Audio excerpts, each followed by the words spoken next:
kameranya dinyalakan dari awal sampai akhir ya. Nanti bergantian aja yang belum bisa menyalakan, nanti dimatikan dulu. Terus nanti kalau udah bisa dinyalakan lagi. 10 menit, 20 menit gitu. Ya, selamat pagi kelas 10 IPS. Ya, pagi, Bu. Pagi, Bu. Sebelum kita mengawali pembelajaran kita hari ini, kita buka dengan doa bersama dulu. Silahkan yang bertugas doa hari ini siapa? Stefani, Bu. Oke, Stefani sudah ada? Ada. Ya. Silakan Stefani, kita berdoa dulu ya. Bacaan dari kitab Putra Sirak 50 ayat 1-3 sampai 4. Pemimpin saudara-saudaranya dan kebanggaan umatnya ialah Simon bin Onias, iman besar. Di masa hidupnya ia memperbaiki rumah Tuhan dan di masanya bait Allah dikukuhkannya. Di zamannya masanya bait Allah dikukuhkannya, di zamannya dipahatlah sebuah penadah air dan sebuah waduk sebesar lautan. Ia berpikir-pikir bagaimana keruntuhan umat dapat dicegah. Dan kota diperkuatnya untuk menghadap pengepungan laksana bintang kejora di tengah-tengah awan kemawan dan bagaikan bulan purnama. Seperti matahari yang bersinar di atas bait Allah yang maha tinggi dan sebagai pelangi bersemarak di tengah mega yang cemerlang. Teman-teman, mari kita berdoa. Dalam nama Bapa, Putra, dan Roh Kudus, amin. Tuhan, sekarang kita mau memulai pelajaran kita hari ini. Lindungi kami Tuhan dan berkatilah kami agar kami bisa mengerti dan bisa mempelajari pelajaran yang kami pelajari. Terima kasih Tuhan, haleluya, amin. Dalam nama Bapa, Putra, dan Roh Kudus, amin. Terima kasih Stefani. Anak-anak, karena ini adalah bulan Maria, bulan Rosario, saya harapkan setiap memulai KBM dan menyelesaikan KBM nanti jam 1:30, tolong didoakan doa Salam Maria ya. Tadi saya sudah menginfokan kepada grup kelas ya. Jadi selama bulan Oktober itu tolong didoakan doa Salam Maria ya, seperti itu. Saya absen dulu ya. Adrin, selamat pagi. Pagi, Bu hadir. Oke. Selamat pagi Kristania. Pagi, Bu. Selamat pagi Dariel. Hadir, Bu. Oke. Selamat pagi Diven. Hadir, Bu. Oke. Selamat pagi Yosia. Pagi, Bu. Oke. Selamat pagi Harapiano. Pagi, Bu. Selamat pagi Jonathan Liu. Pagi, Bu. Oke. Selamat pagi Julian. Pagi, Bu. Selamat pagi Casey. Pagi, Bu. Oke. Sudah bisa ya mic-nya ya Casey ya? Bisa, Bu. Oke. Selamat pagi Kiera. Pagi, Bu. Oke. Selamat pagi Michael Aldrich. Pagi, Bu. Selamat pagi Moses. Pagi, Bu. Selamat pagi Farel. Iya, pagi, Bu. Selamat pagi Nicole. Pagi, Bu. Selamat pagi Niken. Pagi, Bu. Selamat pagi Bagas. Hadir, Bu. Selamat pagi Sari Putra. Sari Putra kayaknya mic-nya nggak bisa ya. Halo Sari Putra. Oh bisa. Oke. Selamat pagi Stanley. Halo Stanley. Ada nggak? Pagi, Bu. Oke, Stanley ada. Selamat pagi Stefani. Ada ya tadi yang berdoa. Hadir, Bu. Selamat pagi Yasmin Happy. Selamat pagi, Bu. Oke, semuanya masuk. Saya cetak absen dulu ya. Ya, sambil saya mencetak absen, kalian siapkan buku paketnya ya. Buku paket dibuka di bab 4. Hari ini saya akan melanjutkan tentang keseimbangan dan struktur pasar di halaman 129. Dibuka dulu, disiapkan alat tulisnya ya.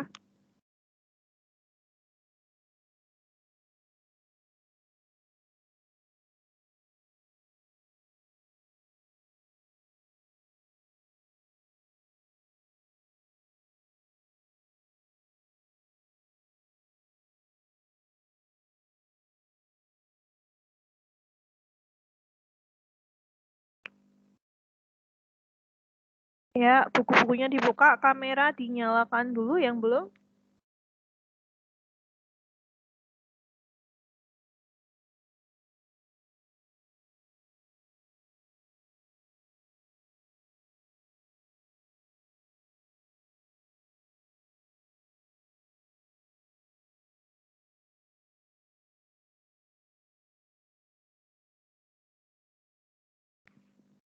Silakan dibuka halaman 129 ya.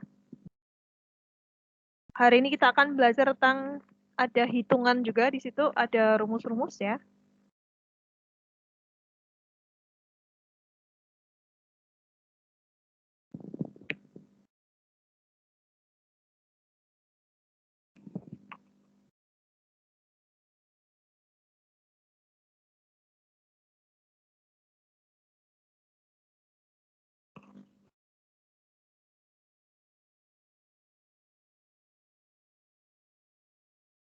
Oke, saya akan memulai menjelaskan materi tentang bab 4 keseimbangan dan struktur pasar. Jadi kita untuk 2 bulan ini masih menyelesaikan ada 2 bab ya. Jadi bab 4 dan bab 5 tentang keseimbangan dan struktur pasar. Kemudian di bab terakhir nanti ada lembaga jasa keuangan. Itu yang harus kita selesaikan sampai bulan November nanti ya. Saya akan share screen dulu.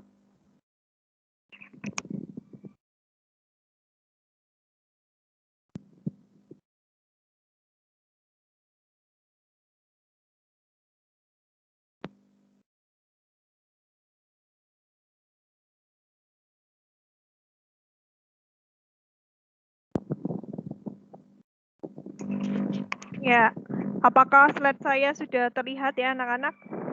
Kelihatan, Bu. Oke, saya akan mulai. Oke, permintaan dan penawaran ya. Permintaan dan penawaran. Nah, ada yang masih ingat nggak di awal dulu ketika kita masuk pengenalan ilmu ekonomi itu saya sudah membahas sedikit tentang permintaan dan penawaran ya. Ada yang masih ingat nggak? Permintaan itu apa sih? Siapa bisa? Permintaan itu apa ya? Ada yang bisa masih ingat permintaan itu apa sih? Ini sudah pernah loh, meskipun sekilas saya bahas nih.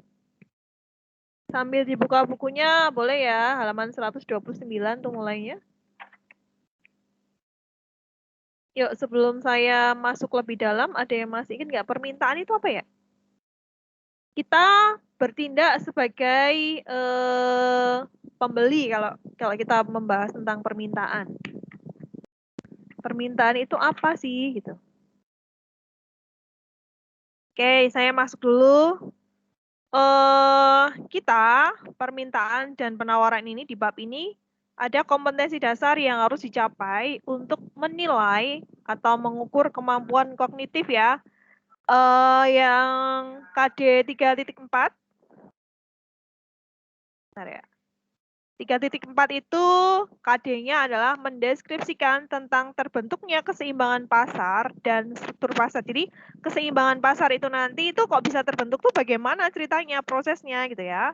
Kemudian kompetensi dasar yang 4.4 ini untuk mengukur kemampuan psikomotor itu adalah menyajikan hasil pengamatan tentang perubahan harga dan kuantitas keseimbangan di pasar.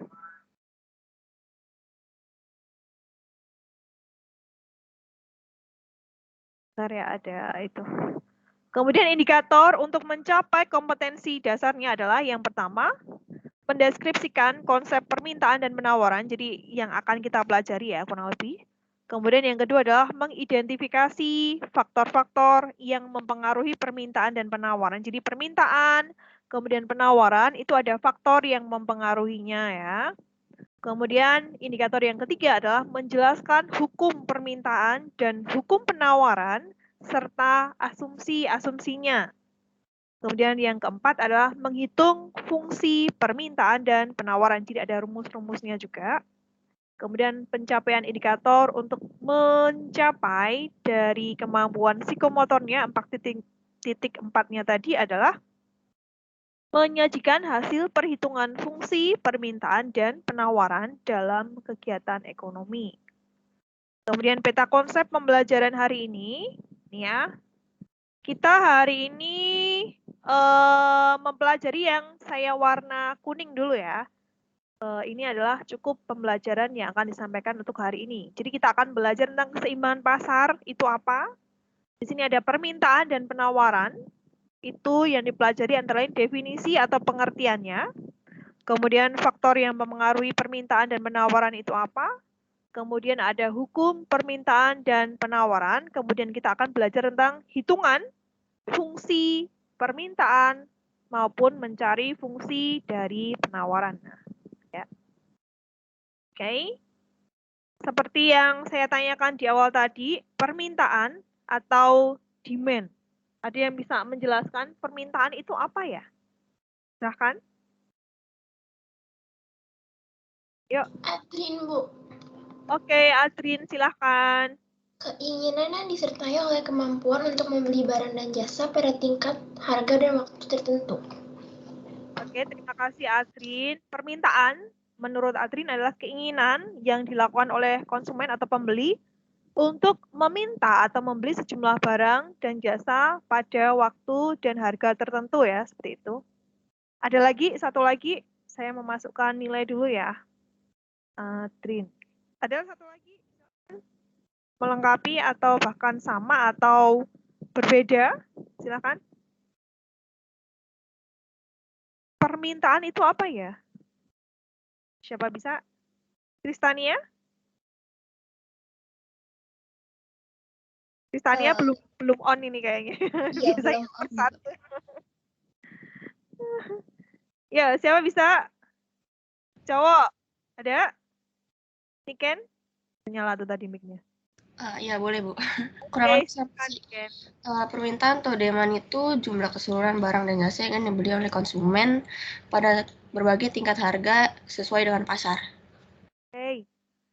Ya, menurut Niken adalah permintaan itu apa? Permintaan atau demand adalah sejumlah barang atau jasa yang diminta oleh konsumen pada berbagai tingkatan harga. Jadi harganya beda-beda ya.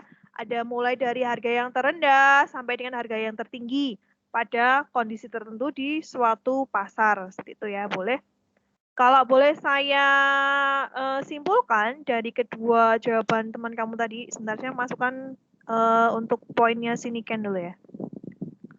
Pengertian dari permintaan atau demand adalah sejumlah barang atau jasa yang diminta atau dibeli oleh konsumen pada berbagai tingkat harga tertentu dan pada kondisi tertentu atau pada harga tertentu dan waktu tertentu. Seperti itu ya.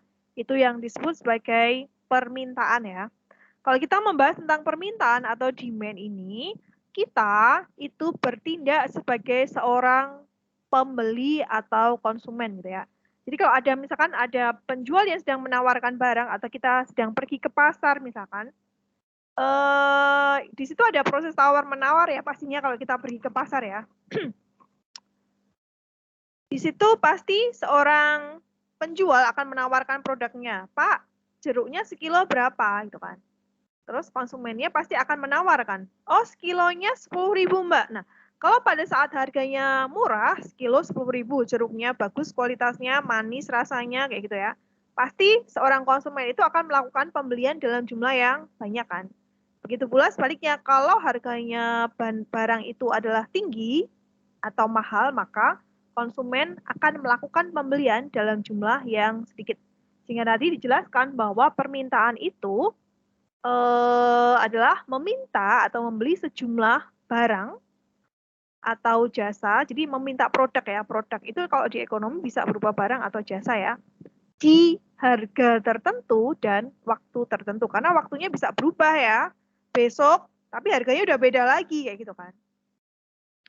Nah, ini definisi permintaan adalah sejumlah barang atau jasa yang diinginkan oleh konsumen pada tingkatan harga selama jangka waktu tertentu. Di sini dikatakan jangka waktu tertentu. Iya pasti, karena apa? harga itu akan berubah ya. Setiap harinya, setiap jamnya mungkin bisa berubah. Gitu. Kemudian mekanisme hukum permintaan. Di SMP ini sudah pernah sih diajarkan materi ini ya, hukum permintaan. Ada yang masih ingat nggak dengan bunyi hukum permintaan itu apa ya kira-kira? Masih ingat nggak? Bunyi hukum permintaan. Ada yang masih ingat ya ini? Farel masih ingat. Farel, oke silakan Farel. Hukum permintaan itu kalau harganya naik, maka permintaan akan turun. Kalau harganya turun, permintaannya bakal naik. Nah, yang disebutkan Farel ini benar sekali ya. Saya masukkan poin dulu ya. Muhammad Farel. Yang dijelaskan Farel sangat benar sekali bahwa hukum permintaan itu berbunyi bahwa apabila harga barang itu rendah, maka jumlah yang diminta atau dibeli itu tinggi. Ya. Kemudian kalau harganya mengalami kenaikan, maka jumlah yang dibeli itu akan menurun atau berkurang gitu ya. Itu adalah bunyi hukum permintaan. Ada yang bisa memberikan contoh nggak dari hukum permintaan ini kira-kira? Siapa bisa menjelaskan? Tadi si Farah sudah menjelaskan hukum permintaan itu kayak gitu. Kalau kamu bertindak sebagai konsumen, apabila harganya rendah, harganya murah, maka kamu akan banyak membeli dalam jumlah yang besar kan? Tapi sebaliknya, kalau harganya naik, ya maka kamu akan mengurangi jumlah barang yang dibelinya gitu. Ada yang bisa memberikan contoh nggak dari hukum permintaan ini? Contoh kasusnya apa coba? Ada yang bisa? Aku coba dong, Bu. Oke, Kristania ini sudah on berarti dia. Oke, kalau misalnya hukum permintaan itu, kalau misalnya kayak crop dari ya petani. Kalau misalnya crop musim panennya itu lagi musim panen lah ya, itu pasti harganya turun gitu. Soalnya kan banyak. Tapi kalau misalnya nggak musim panen itu pasti harganya bakal naik. Ya, gitu ya. Itu juga boleh sih contohnya ketika seorang atau di petani kita katakanlah buah mangga ya. Kalau buah mangga itu sedang berlimpah panennya, otomatis harga di pasaran itu akan turun kan, akan murah kan. Misalkan sekilo 20.000 gitu. Tapi kalau pada saat panennya itu sudah mulai habis, buahnya sudah mulai langka ya, jumlahnya sudah tersedia di pasaran itu sudah mulai berkurang, maka harganya akan meningkat gitu ya. Itu menurut Kristania. Ada lagi yang bisa memberikan contoh? Satu lagi yuk. Contohnya apa sih? Jika harganya tinggi, maka jumlah yang diminta akan turun. Kalau harganya rendah, maka jumlah yang dibeli akan meningkat. Contoh realnya apa sih? Saya, Bu. Siapa ini? Yosia, Bu. Yosia, silakan. Ketika kita ingin beli buah di pasar, ketika harganya lagi murah, kita membeli 3 kilo. Namun ketika besokannya harganya naik, kita hanya membeli 1 kilo. Bisa diberikan contoh harganya berapa nggak? Harganya sekilo 10.000. Lalu kita beli 3 kilo 30.000. Ketika besok kita membeli lagi 1 kilo 20.000. Jadi kita hanya membeli 1 kilo. Oke, terima kasih Yosia ya. Jadi contoh dari Yosia ini lebih kita banget ya sebagai seorang konsumen ya. Jadi dari hukum yang dijelaskan oleh si Farel tadi, itu contoh realnya, itu seperti yang dikemukakan oleh si temanmu Yosia ini ya. Misalkan Bu, kita mau membeli buah mangga misalkan ya. Kalau mangga hari ini, saya tanya nih ke pasar, Pak, harga buahnya mangga ini per kilo berapa? Harga mangganya per kilo ini adalah 10.000 gitu kan. Oke Pak, saya beli 3 kilo. Kebetulan udah dicicipi mangganya manis gitu ya. Kemudian besok lagi ditanya sama mamanya, ini kemarin belinya di mana? Di pasar itu. Beli lagi dong, harganya berapa sih? 10.000 mah gitu kan. Kamu beli berapa kemarin? Saya beli 3 kilo. Oke, ini kasih uang lagi, beli lagi ya 5 kilo ya gitu kan. Atau dikasih uang 30.000, maksudnya pengen beli 3 kilo lagi gitu kan sama mamanya. Kemudian ketika Yosia ini pergi ke pasar di pagi harinya dengan penjual yang sama, dia tanya, Pak, mangganya masih 10.000-an kan? Gitu.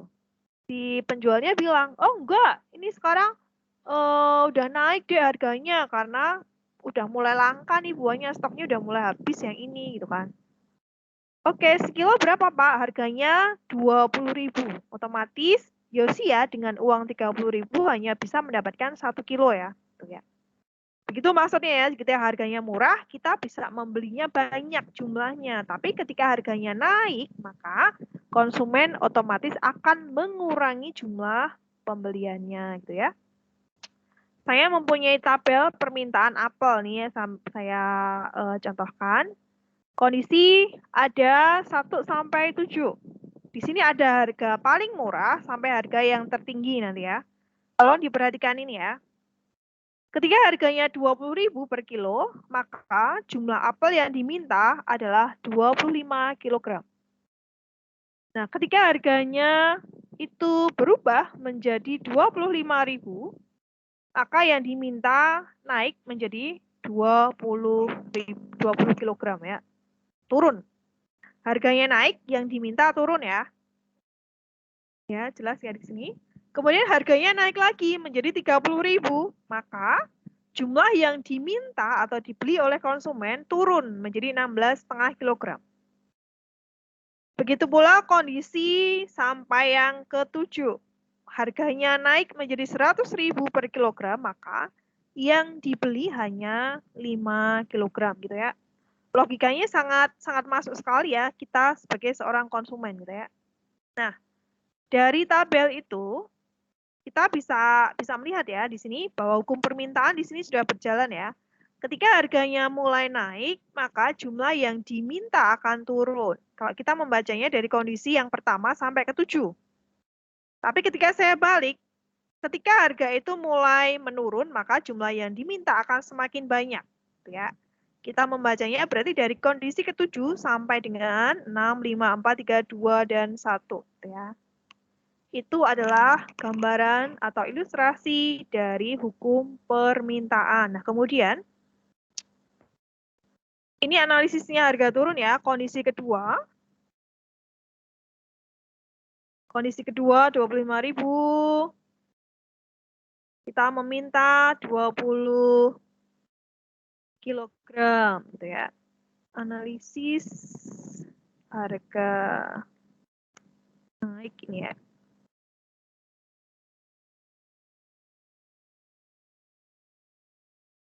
Ya, ketika harganya naik menjadi 30.000, maka yang diminta adalah 16,5 kg.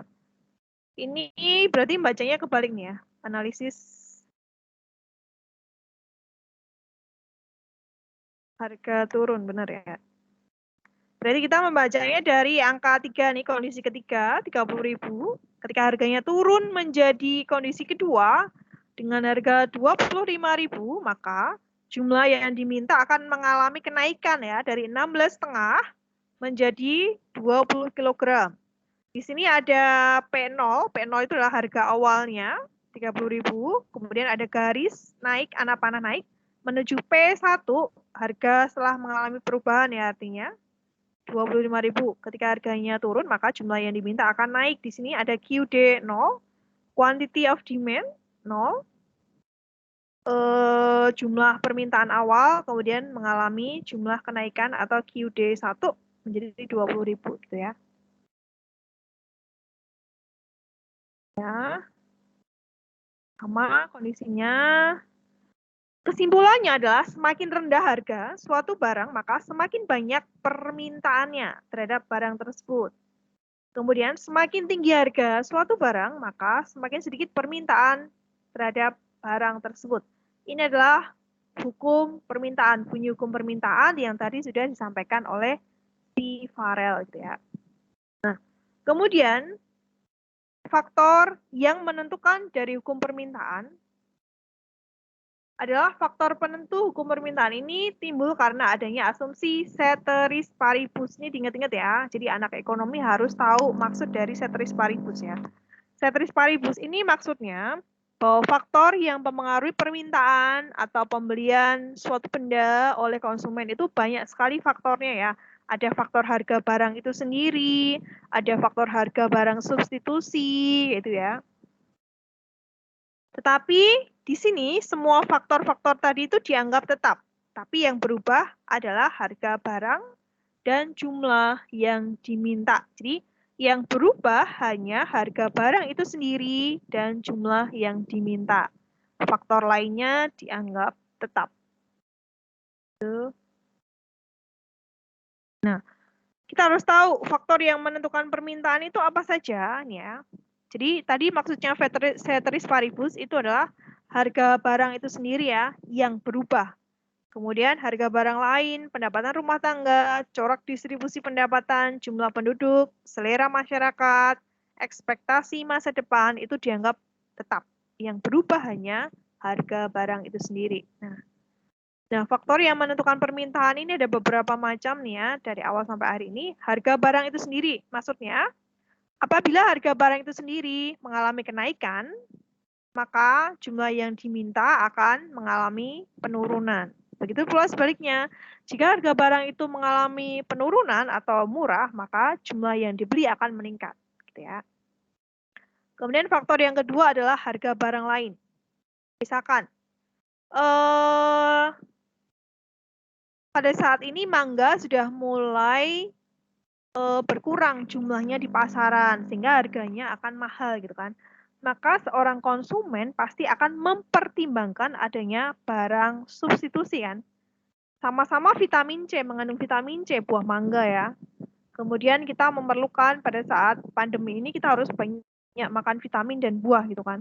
Maka kalau ibu rumah tangga yang bijak pasti akan mengganti ya. Mengganti konsumsi buah dengan vitamin dan kandungan gizi yang hampir sama, tetapi harganya bisa selisihnya lumayan ya gitu. Misalkan kita mengganti mangga dengan buah jeruk yang agak terjangkau harganya. Oh, sekarang baru musim jeruk nih, atau musim manggis nih, gitu kan. Atau musim jambu, maka otomatis kita akan berpindah ke barang substitusinya, gitu ya. Kemudian pendapatan rumah tangga otomatis mempengaruhi ya. Apabila pendapatan rumah tangga seseorang atau keluarga itu tergolong menengah ke atas, maka permintaan terhadap suatu benda itu akan meningkat ya, banyak ya. Pengen itu, butuh ini, semuanya harus bisa dipenuhi. Tapi kalau kita berasal dari keluarga yang menengah ke bawah pendapatannya, pasti permintaan terhadap suatu benda itu akan lebih sedikit gitu ya maksudnya. Kemudian corak distribusi pendapatan, itu juga sama, hampir mirip dengan pendapatan rumah tangganya. Kemudian jumlah penduduk juga akan mempengaruhi permintaan suatu benda ya. Misalkan jumlah penduduk di Indonesia ini kan sangat besar, otomatis kebutuhan terhadap makanan pokok, misalkan nasi, beras kayak gitu, dia akan lebih tinggi ya, maka permintaannya akan tinggi. Kalau jumlah penduduknya tidak banyak, maka permintaan terhadap suatu benda juga akan sedikit. Kemudian selera masyarakat. Nah, permintaan terhadap suatu benda ini juga dipengaruhi oleh tren atau selera yang sedang berlaku untuk kondisi saat ini ya. Misalkan saat ini tuh kalau kita berhadapan dengan seusia kalian ya, seusia anak-anak remaja kalian ini, siapa sih yang nggak kenal dengan grup band Korea atau yang segala sesuatu yang berbau-bau Korea gitu kan ya. Misalkan banyak sekali muncul restoran Korea, kemudian makanannya, kayak gitu kan. Kemudian tren pakaiannya atau tren make up-nya. Nah, otomatis karena seleranya sudah mengarah ke Korea, baru mengarah ke Korea, sehingga segala sesuatu yang berhubungan dengan produk-produk Korea itu permintaannya akan tinggi gitu kan.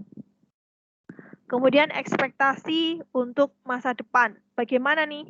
Misalkan kita membeli rumah saat ini itu bisa jadi untuk investasi dengan ekspektasi ke masa depan itu bisa mendapatkan keuntungan lagi apabila dijual ya. Nilai dari rumah yang kita beli sekarang ini selalu akan meningkat dari tahun ke tahun gitu ya. Misalkan bensin harganya akan naik nih besok gitu kan. Otomatis banyak sekali di masyarakat kita membeli sampai malam nanti itu menimbun ya. Gitu. Biasanya kan seperti itu ya. Oh besok akan mahal kok, otomatis penjual-penjual bensin eceran itu akan membeli dalam jumlah yang besar kan. Ekspektasinya apa?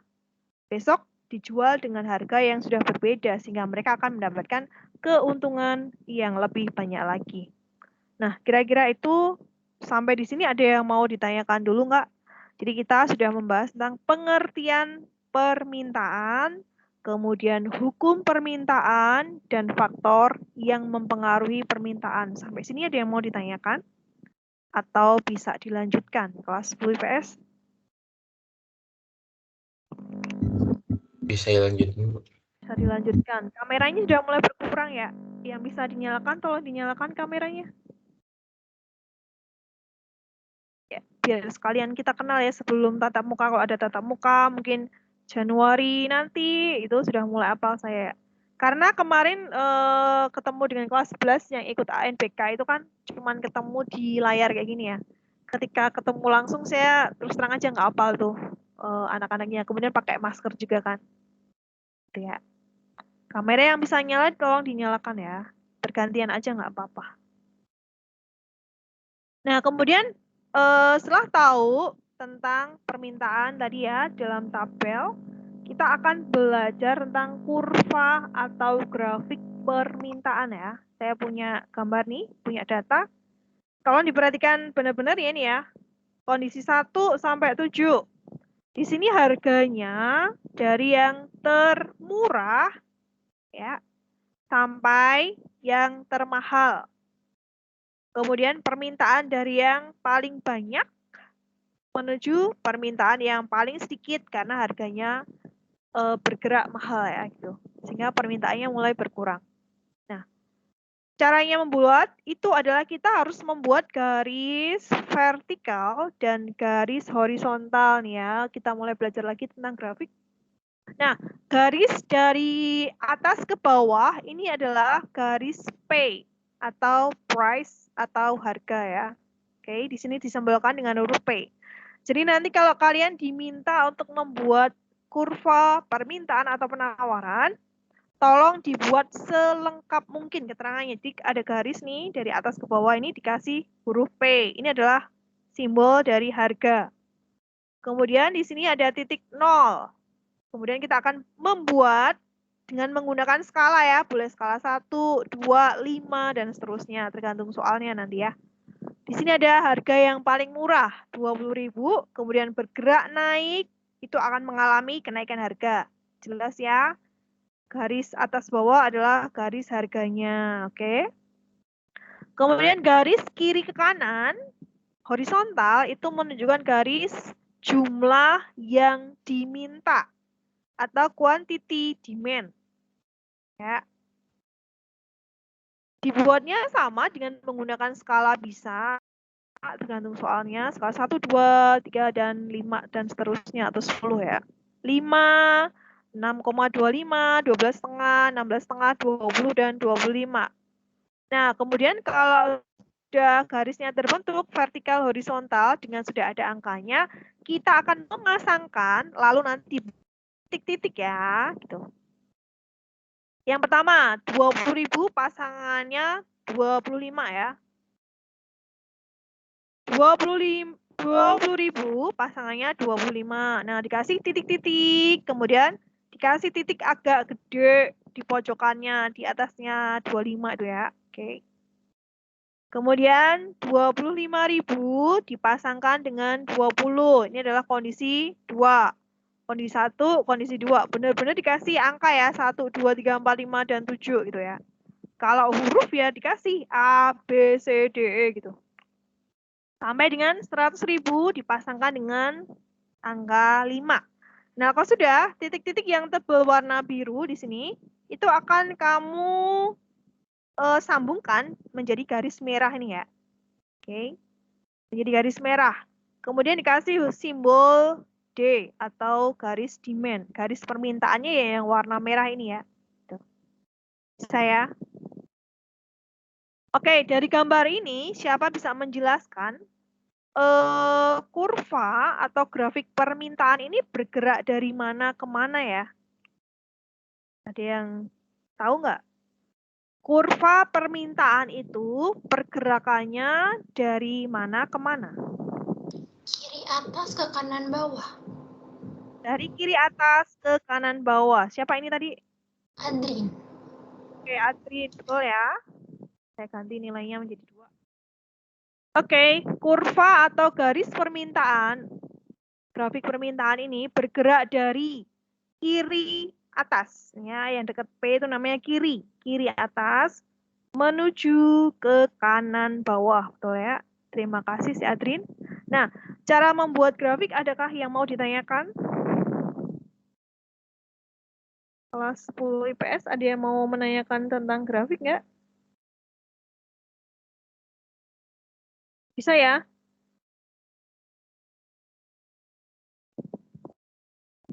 Halo. Bisa, Bu. Oke, berarti saya lanjutkan dulu ya.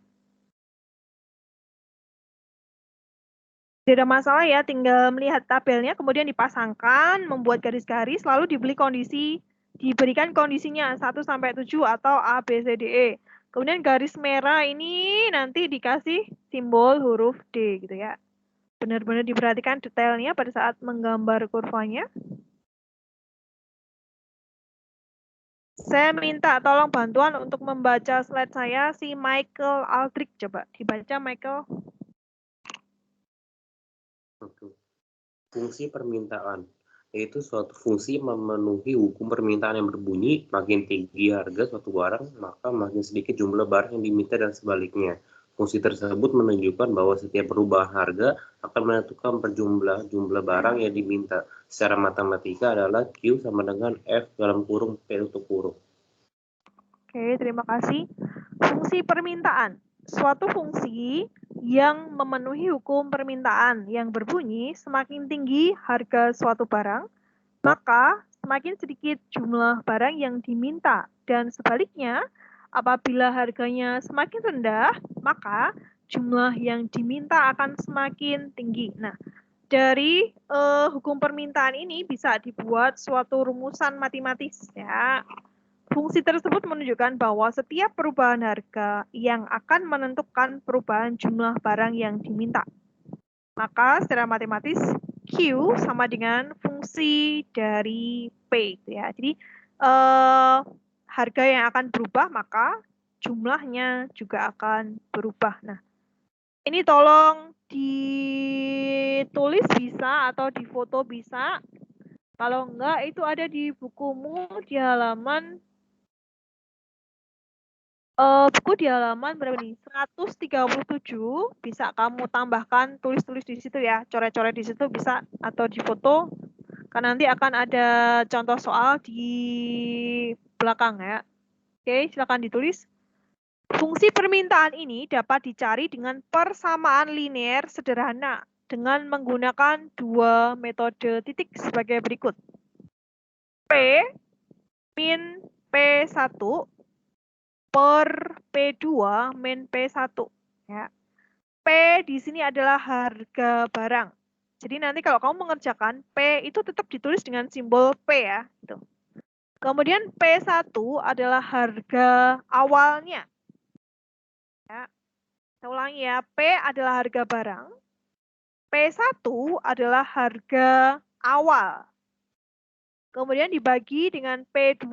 P2 adalah harga setelah mengalami perubahan. Baik itu perubahan harga naik atau perubahan harga turun. Ya, harga setelah perubahan. P1 adalah harga awal. Kemudian sama dengan Q min Q1 dibagi Q2 min Q1. Q nanti di rumusnya tetap ditulis Q ya kalau kamu nyari Q. Q1 itu adalah jumlah permintaan awalnya. Kemudian Q2 adalah jumlah permintaan setelah mengalami perubahan harga. Ya, kayak gitu. Ya, rumusnya diingat-ingat atau ditulis.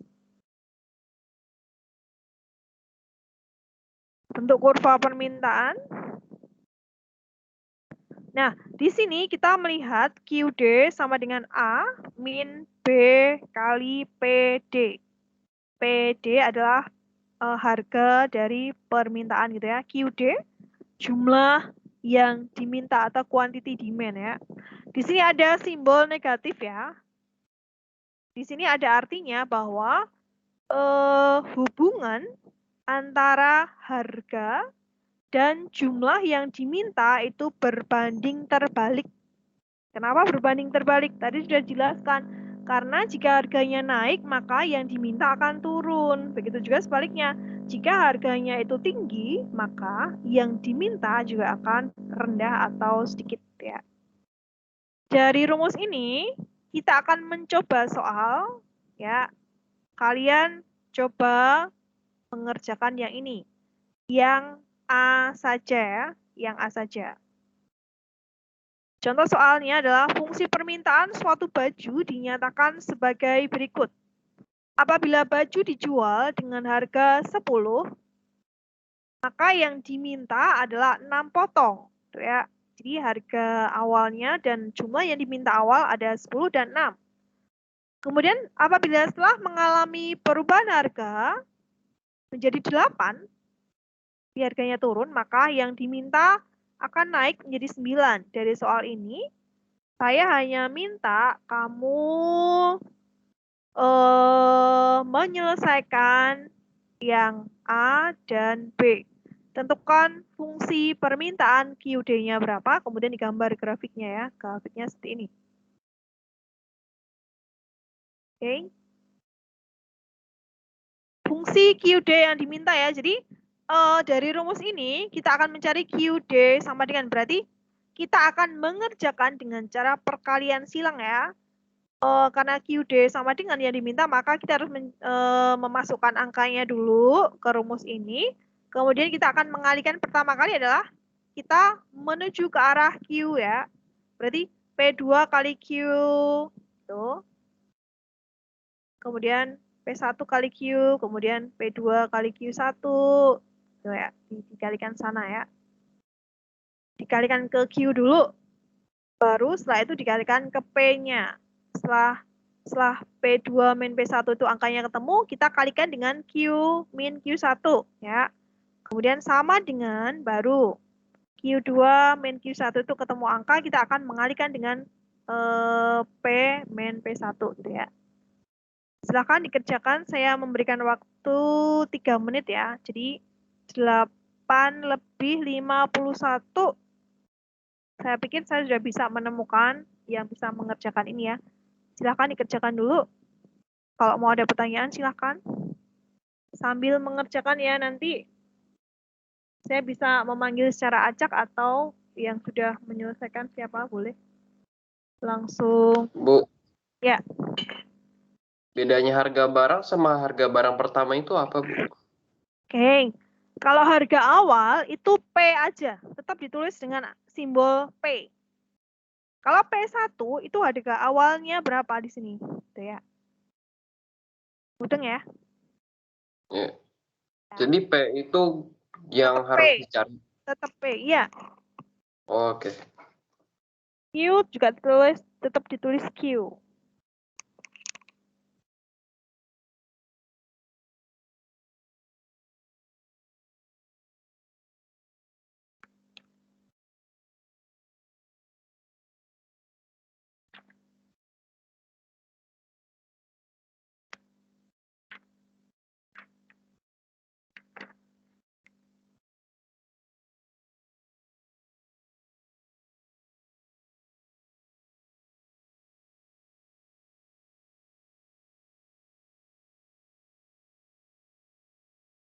Bu, itu kalau misalnya yang apa? Kalau rumusnya udah dikali silang terus diapain lagi, Bu? Gitu ya. Ya. Nanti akan ketemu QD sama dengan gitu. Jadi ada berapa per berapa P plus atau minus berapa kayak gitu ya. Ketemunya kayak gitu nanti. QD sama dengan ketemunya ya. Jadi yang fungsi permintaan QD itu bukan dalam bentuk angka tapi dalam bentuk rumus gitu, Bu. Jadinya nanti ketemunya misalkan QD sama dengan 3/4 P plus 6. Misalkan kayak gitu ketemunya. Ngerti ya?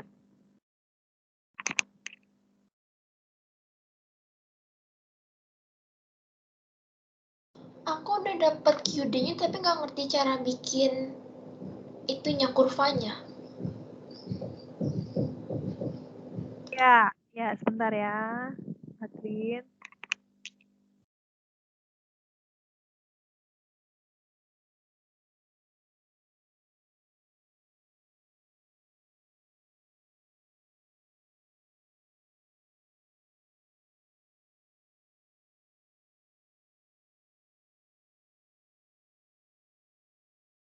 Bu, tadi kata yang dibalik-balik itu gimana, Bu? Jadi dikalikan dulu ke arah Q, kemudian sama dengan kalikan dengan ke arah P-nya, dibuat persamaan gitu. P-nya biasa. P2 atau P1 yang dikalikan, Bu? Gimana? P2 atau P1 yang dikali silang itu gimana? Itu dikerjakan dulu semuanya yang bawah ya.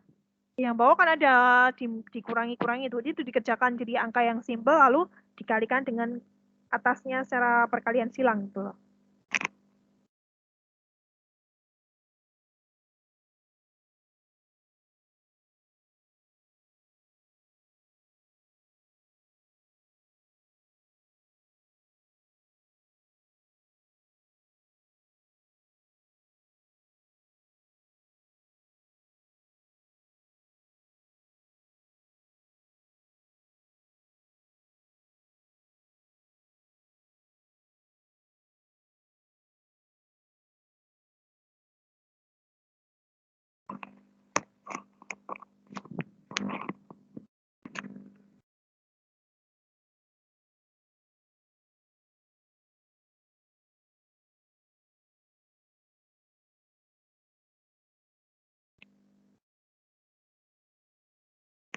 Ini udah 8:52, sudah ada yang mendapatkan jawabannya? Pas 10 IPS sudah ada yang ketemu jawabannya belum? Yang A-nya doang, Bu. Adrin coba jawabannya berapa Adrin? QD sama dengan? Min 3/2P tambah 21. Oke, betul ya. Jadi seperti ini ya teman-teman yang belum menemukan jawabannya. Sebentar. Ya. Grafiknya seperti ini ya.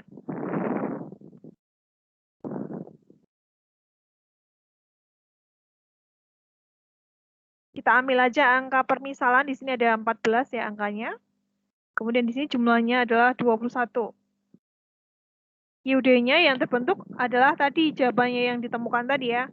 Min 3/2P plus 21. Gambarnya kurang lebih seperti ini aja Adrin. Ya.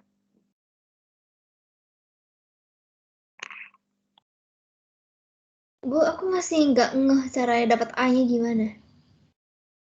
Nih, di sini ada nih ya.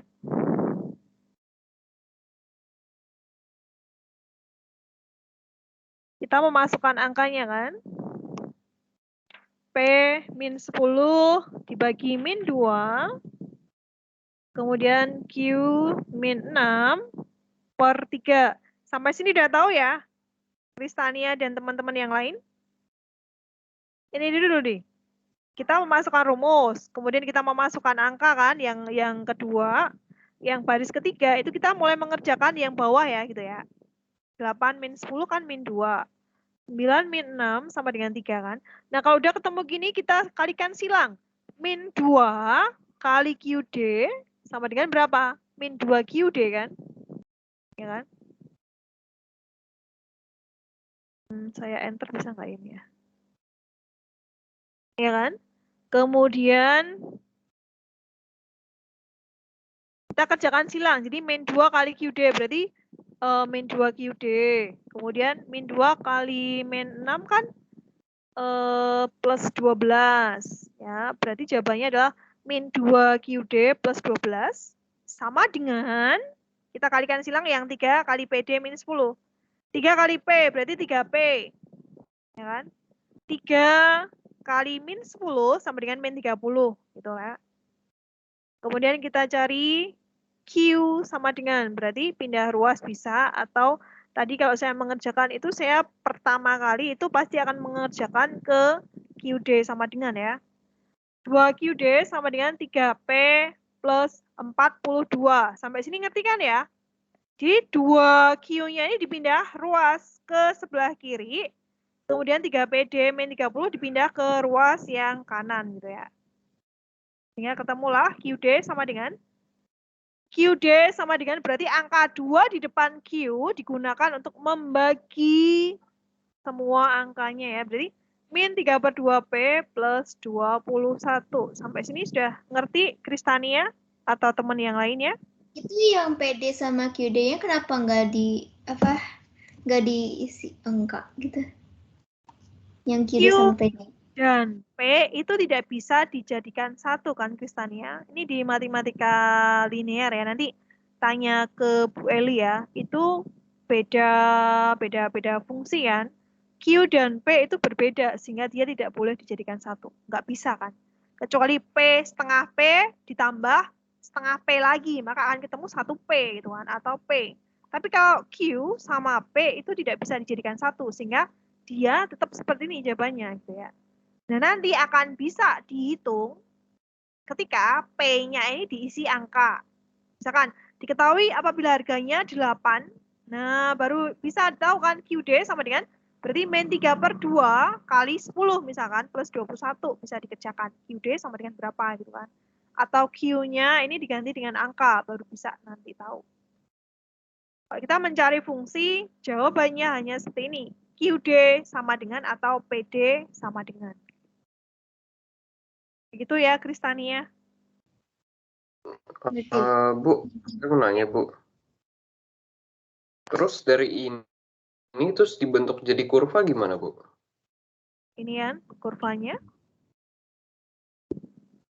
Kita ambil aja angka sembarang, seret gitu kan. Kita plus yang Q-nya tadi berapa? 21 kan. Q-nya ini permisalan aja. P-nya permisalan ya. P-nya kan nggak tahu. Ya kan? P-nya kan kita nggak tahu kan berapa. Ya. Jadi asal sembarang angka aja atau angkanya nggak usah dimasukkan nggak apa-apa. Kita tarik garis aja langsung, terus langsung dikasih keterangan QD sama dengan min 3/2P plus 21. Itu aja. Oke.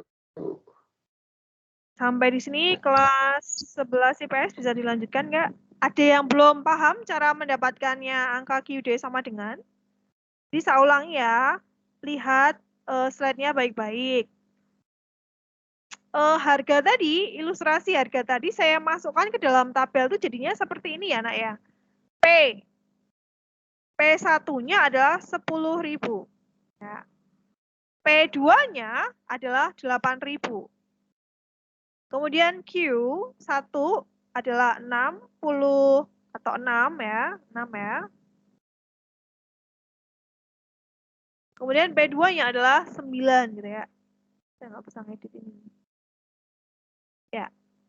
Kemudian kita tulis rumusnya dulu. Kalau kita mengerjakan hitungan, itu kita wajib pertama kali harus menuliskan rumusnya. Jadi kalau nanti ada ulangan, ada tes, kalau yang hitungan seperti ini, kalian wajib menuliskan rumusnya dulu. Kalau rumusnya sudah ada, kita akan memasukkan angka-angka yang sudah diketahui ya, di baris kedua. Oke. Kalau angkanya sudah dimasukkan, maka kita harus mengerjakan angka yang bisa dikerjakan. Berarti angka yang bagian bawah kan, 8 min 10 sama dengan min 2. 9 min 6 sama dengan 3. Nah, kalau baris ketiga ini sudah terselesaikan, maka kita harus mengalihkan silang. Kalau di slide ini, dia itu yang dikalikan adalah P sama dengan dulu. Ya, sehingga ketemu 3P min 30. Dari mana? Dari 3 kali P. 3P ya.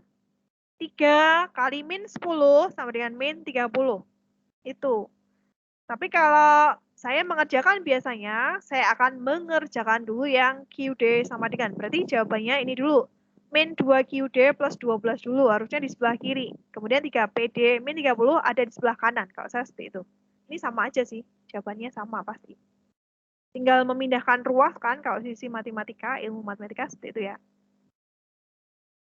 Ya, kali silang, min 2 kali Q, berarti min 2Q kan. Min 2 kali min 6, berarti plus 12. Nah, karena kita akan mencari Q sama dengan, maka kita harus memindahkan Q-nya ini ke ruas sebelah kiri. Ya. Min 2 kalau dipindah ruas, maka dia akan jadi plus. Kan? Jadi plus 2Q sama dengan. Nah, 3PD min 30 kita pindahkan ke ruas kanan. Tadinya plus jadi negatif, negatif jadi plus ya. Min 3P dipindahkan, berarti min 3P kan. Maaf, plus 3P dipindah ke kanan jadi min 3P. Min 30 dipindah ke ruas kanan menjadi plus 30 kan. Plus 30 ditambah plus 12 kan bisa dijadikan satu tuh karena sifatnya sama ya, dia angka biasa kan, angka utuh kan. 30 plus 12 berarti plus 42. Nah, kita akan mencari Q sama dengan, berarti angka 2 di depan Q ini dijadikan pembagi kedua ke semua angkanya ya. Berarti min 3/2P plus 21 karena 42 dibagi 2 adalah 21. Gitu. Sampai sini sudah jelas? Halo, masih ada pertanyaan atau sudah jelas? Udah jelas, Bu. Jelas, Bu. Oke. Kalau kamu menjawab soal hitungan, nilai poinmu bertambah 2 ya. Jadi hari ini Adrin mendapatkan 4 poin loh hari ini aja ya. Oke, saya akan lanjutkan. Ya, kesimpulannya dari kita belajar permintaan adalah kurva permintaan itu terbentuk dari konsep hukum permintaan ya. Ketika harga naik, maka jumlah yang diminta akan turun. Begitu sebaliknya, jika harga turun, maka jumlah yang diminta akan meningkat. Kemudian kurva permintaan itu digambarkan dari kiri atas ya, dekat P menuju ke bawah, ke kanan bawah ya. Kemudian kurva permintaan itu berbentuk slope negatif atau bersifat negatif karena apa? Hubungan antara harga dengan jumlah yang diminta itu berbanding terbalik ya. Ini yang saya merah itu ya maksudnya. Kemudian bentuk fungsi permintaan adalah F kali QD sama dengan A min B kali P. Ya. Itu tentang permintaan. Nah, kemudian akan saya lanjutkan ke penawaran. Nah, kalau tadi permintaan itu kita bertindak sebagai seorang konsumen atau pembeli, maka penawaran ini kita bertindak sebagai seorang penjualnya. Nah, siapa bisa menjelaskan penawaran itu pengertiannya apa ya? Saya, Bu. Ya. Moses. Pihak yang menghasilkan dan pihak yang memakai. Pihak yang memasarkan dan pihak yang memakai. Pihak yang menghasilkan dan pihak yang memakai. Pihak yang menghasilkan dan pihak yang memakai. Maksudnya detailnya seperti apa ya, Moses ya?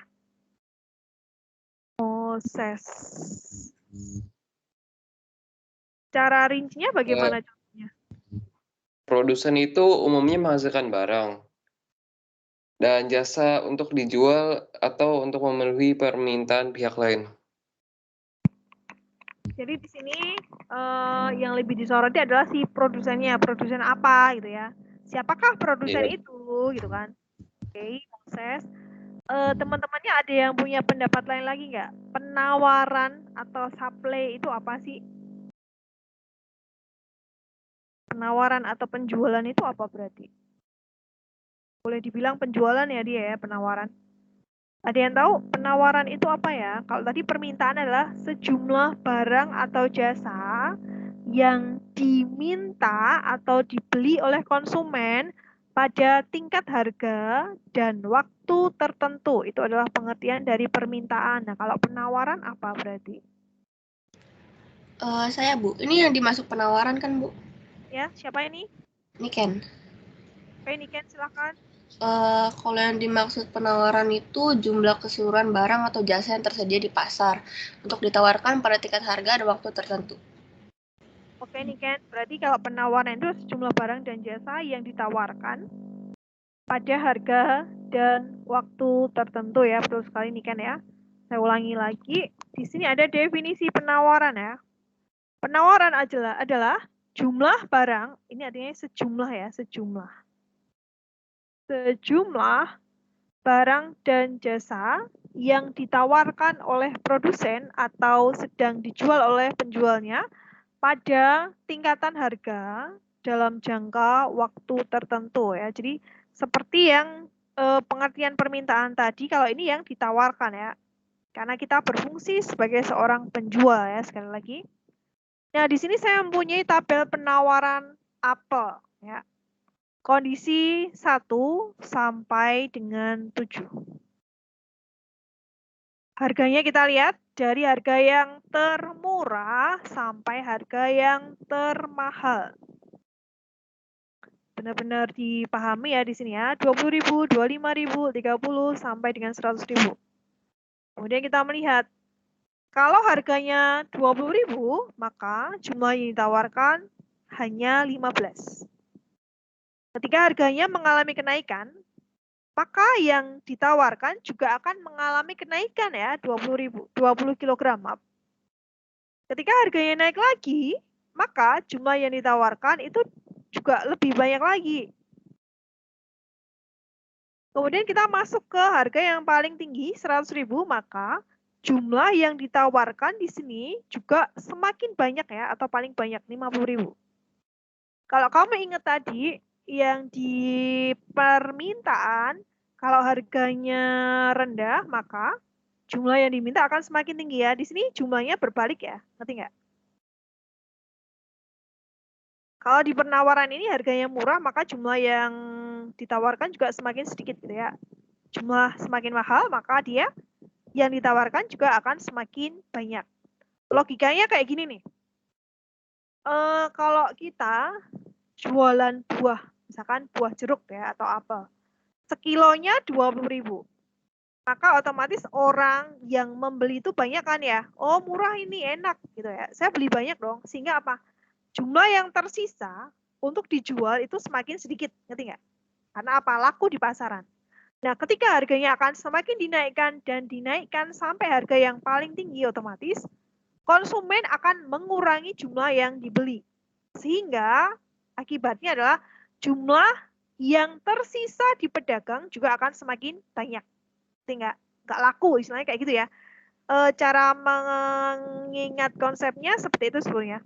Kalau kita sebagai seorang penjual, kita menentukan harga jualnya itu rendah atau murah, maka barang yang tersisa di kita itu tinggal sedikit, ya nggak? Karena laku. Tapi kalau kita jualnya dalam harga yang tinggi, sampai dengan mahal sekali, maka jumlah yang masih ada di kita itu stoknya masih banyak ya. Kenapa? Karena tidak laku, bisa dikatakan seperti itu. Ngerti nggak? Cara mengingat logikanya seperti itu aja ya. Bisa diterima sampai sini? Bisa dipahami ya? Ngerti nggak? Kita sebagai seorang penjual nih kali ini. Kalau kita jualnya murah, maka barang kita habis. Tapi kalau kita jualnya mahal ya barang kita akan utuh. Karena apa? Tidak laku gitu kan. Ya. Maka dia berslope positif. Jadi antara harga dan jumlah yang ditawarkan itu berbanding lurus ya. Kalau harganya murah, barangnya habis. Kalau harganya mahal, maka barangnya masih utuh atau banyak ya, berbanding lurus.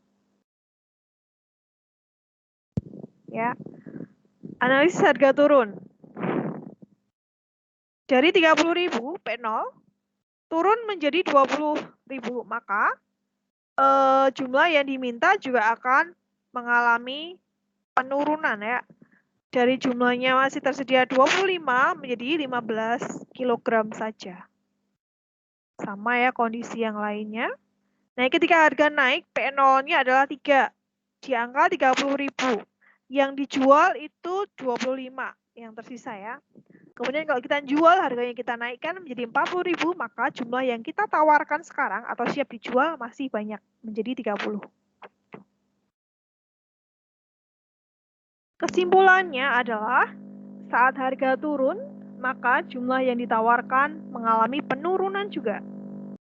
Jumlah yang ditawarkan itu adalah siap untuk dijual ya. Barang yang siap dijual, barang yang tersedia untuk dijualnya juga semakin sedikit. Karena tadi udah laku.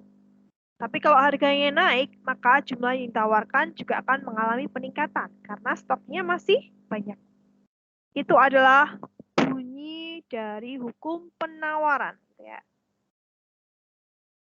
Nah, kemudian di sini ada faktor yang menentukan penawaran.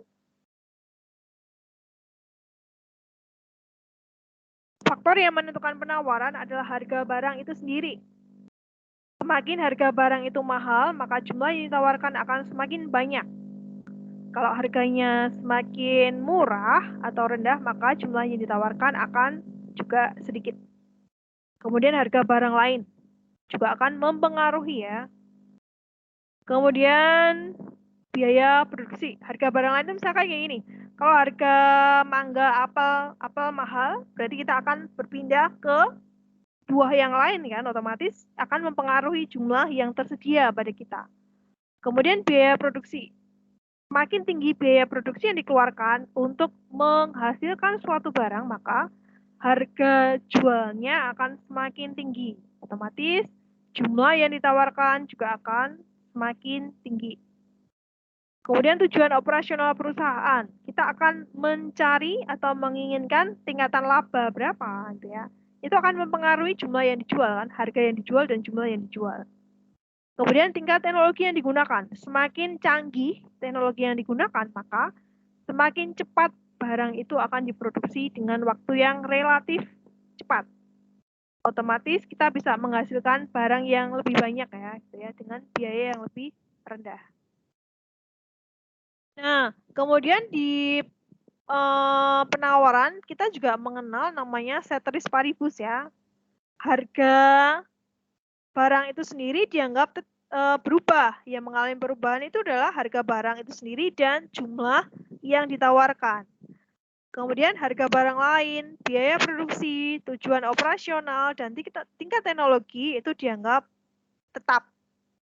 Yang berubah hanya harga barang itu sendiri. Itu maksud dari ceteris paribus. Ya. Ini ada tabel tadi.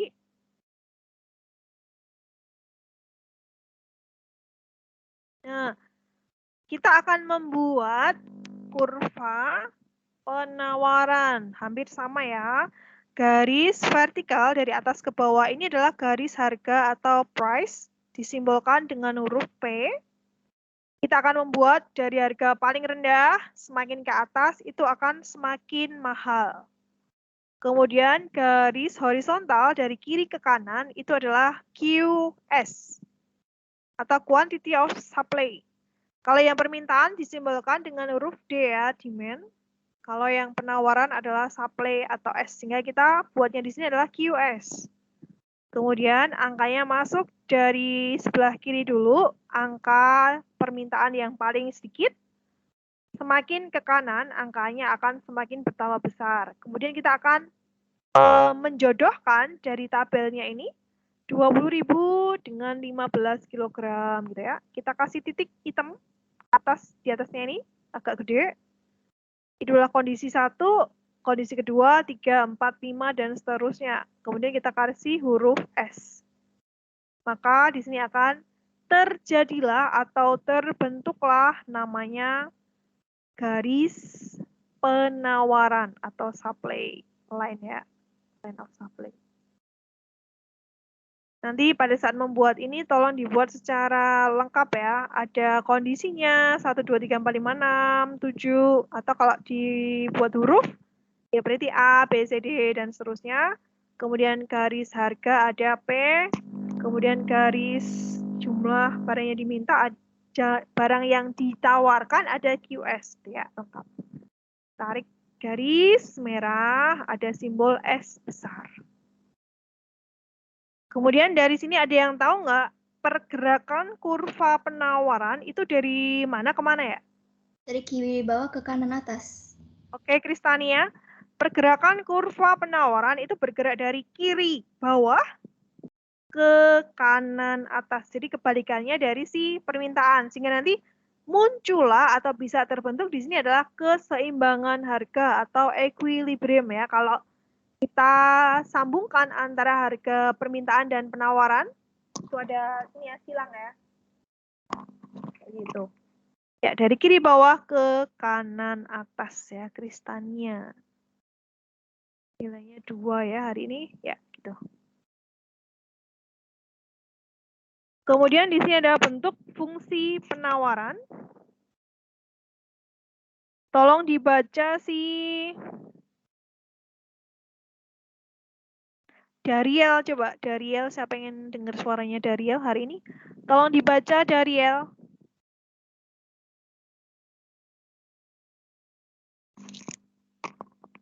Halo Dariel. Iya Bu, ya Bu. Ya Bu.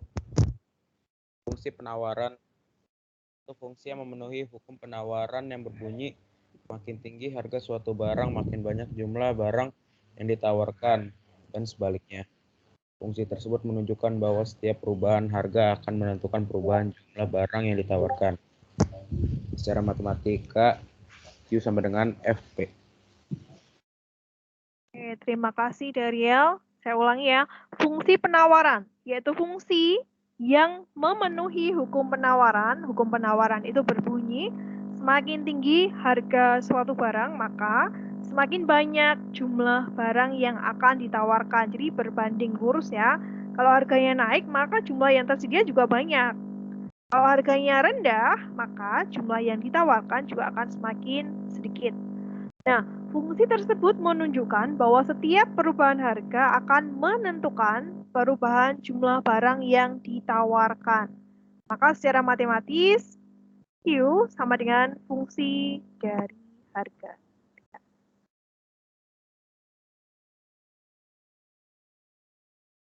Kemudian di sini menunjukkan hubungan positif ya. Nah, rumus fungsi permintaan dan fungsi penawaran itu sama ya. P min P1 per P2 min P1 sama dengan Q min Q1 per Q2 min Q1. P dan Q tetap ditulis seperti itu. Kemudian P1 adalah harga awal. P2 harga setelah mengalami perubahan ya. Kemudian Q1 adalah jumlah yang ditawarkan awal. Kemudian Q2 adalah jumlah yang ditawarkan setelah mengalami perubahan harga. Nah, harga ini bisa berubah naik dan juga bisa berubah turun gitu ya. Saya punya soal lagi nih.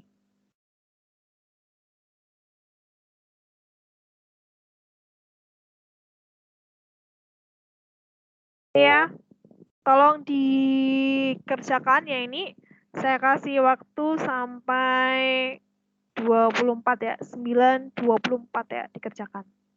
Silakan dikerjakan sampai jam 9:24.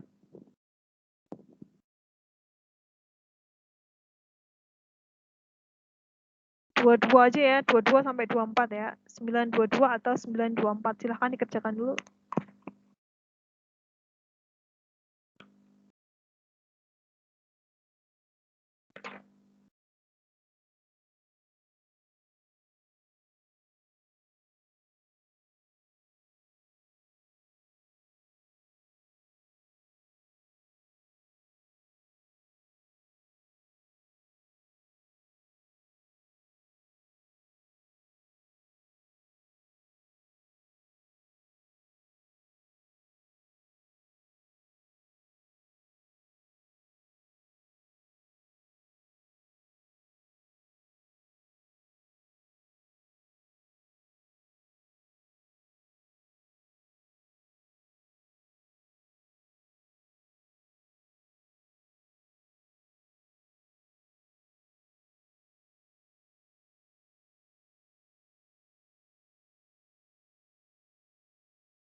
Ya, kelas 10 IPS ada yang sudah ketemu hasilnya? 25/4P min 120 bukan, Bu? 25/4P min 120.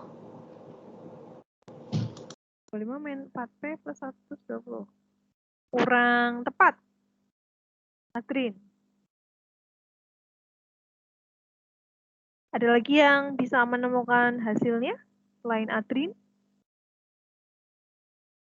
Sama ya, caranya tinggal memasukkan tadi ke rumusnya, kemudian angka yang bawah dikerjakan dulu, lalu dikalikan silang. Ya. Nanti hasilnya QS sama seperti permintaan tadi caranya. Ada yang sudah ketemu selain Adrin?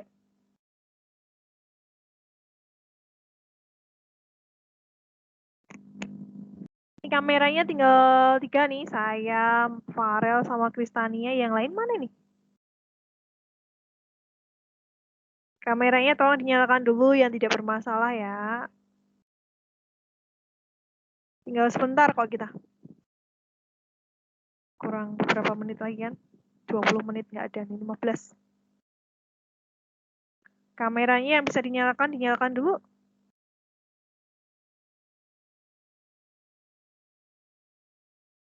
Ada yang sudah ketemu jawabannya?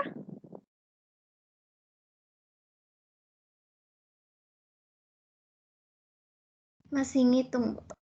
Masih ngitung. Oke, silakan dihitung lagi. 2 menit cukup ya?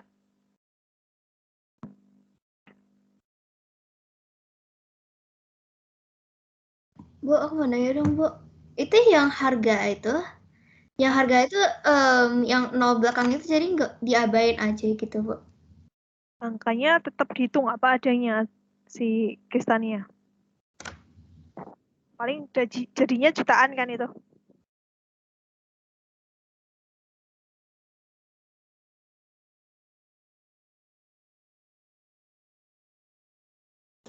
(0,4 Q plus 60, Bu. Berapa? 0,4 Q plus 60. Berarti kamu P sama dengan dong ini ya? Oh iya, salah, Bu.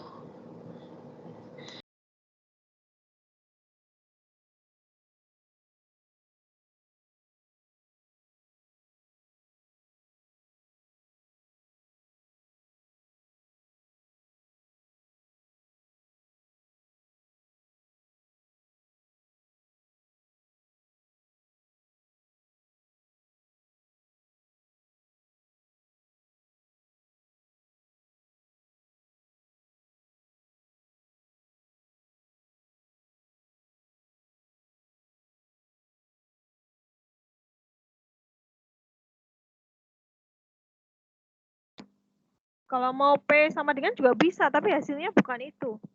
Adrin. Nanti dibagi 100 kalau mau P sama dengan ya.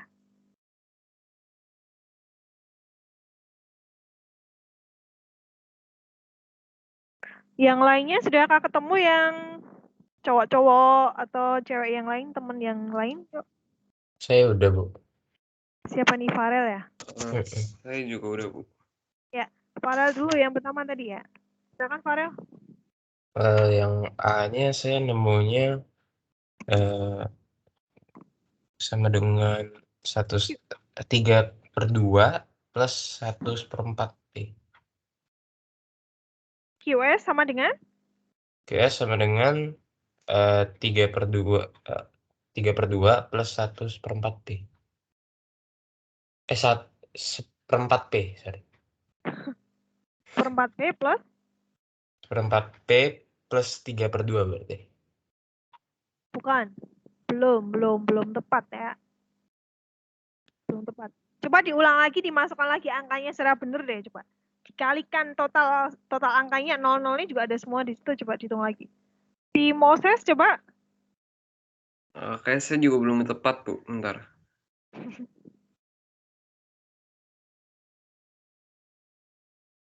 Siapa lagi yang sudah bisa, yang sudah menemukan jawabannya? Ayo. Siapa tahu jawaban kamu betul loh. Ada yang sudah selesai Silakan.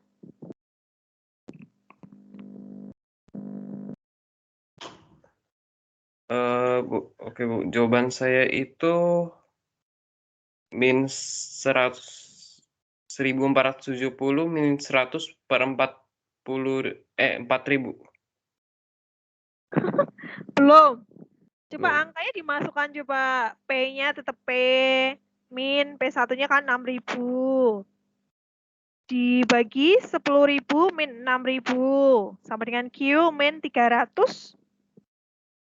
per 400 min 300. Nah, dikerjakan itu. P min 6.000 per 4.000 sama dengan Q min 300 per 100. Nah, sampai situ coba dikalikan silang coba. Adrin sudah diperbaiki?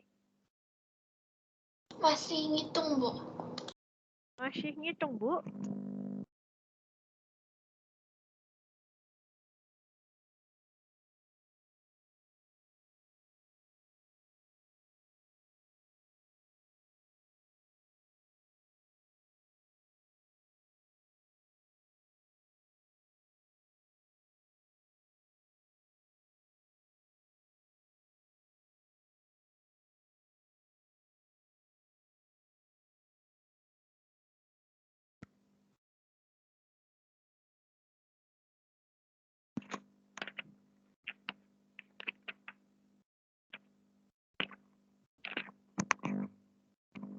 Yuk, teman-teman yang lain yang belum dapat poin, silakan mulai mencoba menjawab, no? Ya, dicoba aja ya, semua mempunyai peluang yang sama ya.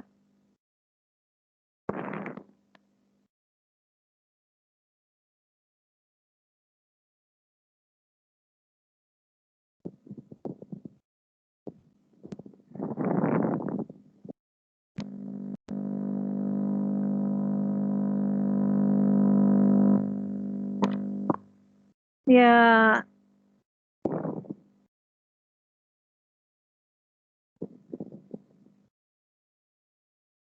ini si siapa namanya? Kristania ya, kalau angkanya nolnya dihilangi semua nih kayak gini jadinya. Dihilangi 6.000, di bawahnya juga dihilangi 3. Nih ya, teman-teman yang lainnya coba diperhatikan slide-nya ya. 6.000, nolnya hilang jadi 6, masukkan sini. 10 min 6. Kemudian QS min 3 per 4 min 3. Ini tadi sudah ada yang jawab belum jawaban ini? Saya tuh jawab 3/2. Ibu bilang sama. Nyata 1,5. 2, 1,5 ya. Sama. Sama ya, Farel berarti yang dapat nilai ya, maaf. Si Farel. Muhammad Farel ya, nilainya 3 berarti ya. Totalnya. Ya. Farel tadi jawabnya 1/4 P plus 3/2 ya. 3/2 itu 1,5. Sama ya berarti ya Farel ya, maaf ya. Ini ya teman-teman ya, angka yang sudah didapatkan. Kalau kamu mau menghilangi nolnya boleh. Atau masih tetap mencantumkan nolnya juga nggak masalah, sama ya. Nih, masukkan angkanya, kemudian dikali silang. Ya. 1 kali P, sama dengan kan 1P, bisa ditulis dengan angka P saja. Kemudian 1 kali min 6, jawabannya adalah min 6. Sama dengan P kali Q, sama dengan P 4Q. 4 kali min 3 sama dengan min 12. Kemudian kita pindah ruas, karena kita akan mencari Q sama dengan, berarti Q-nya dilempar atau dipindahkan ke sebelah kiri. Nah. Kemudian PS-nya juga akan berpindah. Ketemulah jawabannya 1/4 P plus 1,5. Atau kalau semua angkanya ditulis, nanti jawabannya akan ketemu QS sama dengan 0,025 P plus 150. Itu kalau semua angkanya kamu masukkan ya. Kemudian dibuat grafiknya seperti ini. Ya. Nah, kesimpulan dari yang sudah kamu kerjakan adalah Kurva penawaran terbentuk dari konsep hukum penawaran. Saat harga tinggi, maka jumlah yang ditawarkan juga akan semakin banyak. Dan ketika harganya menurun, maka jumlah yang ditawarkan juga akan menjadi sedikit atau menurun. Kemudian kurva penawaran itu digambarkan dari kiri bawah ke kanan atas, seperti yang disebutkan si Kristania tadi ya. Kemudian kurva penawaran itu berbentuk slope positif atau mempunyai hubungan yang positif antara harga dan jumlah yang ditawarkan. Dan demikian slide saya hari ini. Kita hari ini hanya membahas tentang pengertian permintaan, pengertian penawaran, kemudian ada hukum permintaan, hukum penawaran, ada faktor-faktor yang mempengaruhi permintaan penawaran. Kemudian kita belajar tentang rumus, fungsi, permintaan, dan penawaran. Kemudian kamu sudah latihan soal untuk menghitung fungsi permintaan dan penawaran sekaligus membuat grafiknya. Nah, sampai di sini ada yang mau ditanyakan nggak? Di materi hari ini. Oh, ini nanti dikirim kan, Bu? Ya. Kalau mencari di file itu sudah ada karena tahun kemarin saya sudah memasukkan. Hari ini juga akan saya masukkan lagi ya. Saya refresh ulang ya. Itu ada yang mau ditanyakan kelas 10 IPS? Nah, kemudian untuk minggu depan kita akan membahas tentang keseimbangan harga ya. Karena hari ini kamu sudah belajar tentang grafik permintaan dan penawaran, maka kita minggu depan itu belajar tentang harga keseimbangan. Proses terbentuknya harga permintaan dan penawaran, kemudian terjadi proses keseimbangan harga yang disepakati oleh si penjual dan membeli sampai kita benar-benar deal transaksinya itu bagaimana. Kemudian cara membuat grafiknya itu bagaimana ketika fungsi permintaan dan grafik penawaran, grafik permintaan, grafik penawaran itu ditemukan, maka akan membuat tanda silang ini ya bentuknya. Itu ada di halaman 152, jadi nanti tolong dibaca-baca ya di rumah halaman 152. Kita akan mempelajari di minggu depannya ya tentang keseimbangan harga. Nah, kelas 10 IPS, ketika kamu sudah belajar hari ini, refleksi atau pelajaran yang bisa kamu rasakan atau bermanfaat untuk kamu, kira-kira ada nggak sih? Ada yang mau berkomentar nggak? Kamu sudah belajar nih materi ini, kira-kira yang kamu temukan atau kamu rasakan di pembelajaran hari ini itu apa sih? Ada yang mau menyampaikan secara langsung? Nggak usah ditulis ya. Ada nggak? Mungkin bisa jadi yang penjual yang cara menjadi penjual yang baik dan benar mungkin. Ya, Bu, setelah saya mempelajari materi hari ini tentang permintaan penjualan, nanti kalau saya membuat usaha, saya akan menjadi seorang penjual yang baik dan benar, tidak merugikan orang lain meskipun saya mencari keuntungan ya tujuannya, tapi ada tujuan lain loh, ya yang bisa bermanfaat untuk orang lain, nggak hanya semata-mata saya mencari keuntungan sendiri gitu ya. Kameranya mungkin bisa dinyalakan semua dulu ya. Kita kurang 3 menit. Silahkan kameranya dinyalakan semuanya.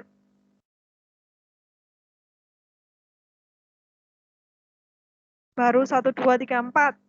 Yuk, teman yang lain. Ayo, waktu kita mau habis loh, Nak. Lebih banyak lagi yang menyalakan kamera, ayo. Oh, bisa kan semua? Oke kan bisa melihat mukanya nih. Ada lagi nggak selain Kristania? Kamu belajar hari ini tuh yang kamu rasakan apa sih? Oh, saya mengalami kesusahan atau oh saya bisa kok memahami dengan baik hari ini. Atau saya sedang punya masalah, Bu, jadi saya nggak konsen hari ini atau bagaimana? Ada yang bisa memberikan komentar nggak hari ini selain Kristania tadi?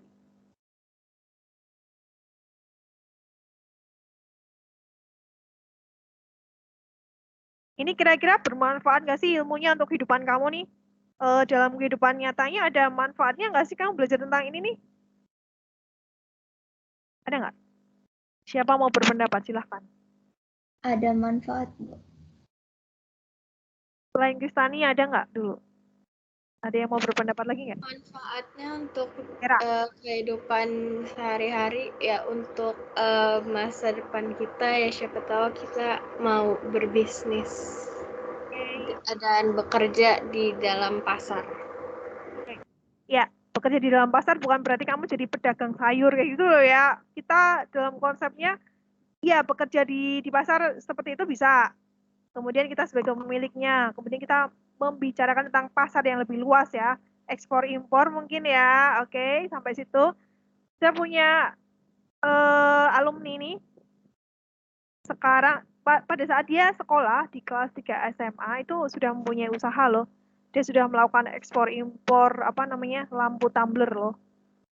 Temennya kuliah dia masih berbisnis aja. Kemudian temennya mulai semester tengah-tengah 45 kayak itu dia baru mulai kuliah. Dia sudah punya penghasilan ratusan juta per bulan loh. Jadi saya rasa kamu anak IPS banyak yang akan mengambil jurusan IPS juga kan di kuliah nanti ya, manajemen, accounting dan lain sebagainya, ilmu bisnis yang lainnya ya, hospitality dan lain sebagainya. Semoga ini bermanfaat untuk kehidupan kalian. Paling enggak ketika kalian nggak usah jauh-jauh ya, kalian bertransaksi di pasar nyata nanti bisa ya melakukan tawar-menawar gitu ya, ada permintaan penawaran kan. Saya harus bertindak sebagai seorang konsumen ya, menawar atau mendapatkan barang dengan harga yang paling murah harganya kan, gitu kan. Kalau bisa seperti itu ya, menawar. Nah, itu terima kasih anak-anak atas pembelajaran hari ini. Semoga saya mengharapkan ini ilmunya dapat bermanfaat bagi kalian, dapat digunakan dalam kehidupan sehari-hari nanti. Selain untuk tes ya pastinya, karena anak sekolah ya pasti harus dites gitu ya di akhir semester nanti. Sampai sini kita lanjutkan minggu depan dengan materi keseimbangan harga ya. Kemudian silahkan yang menutup doa hari ini. Silahkan.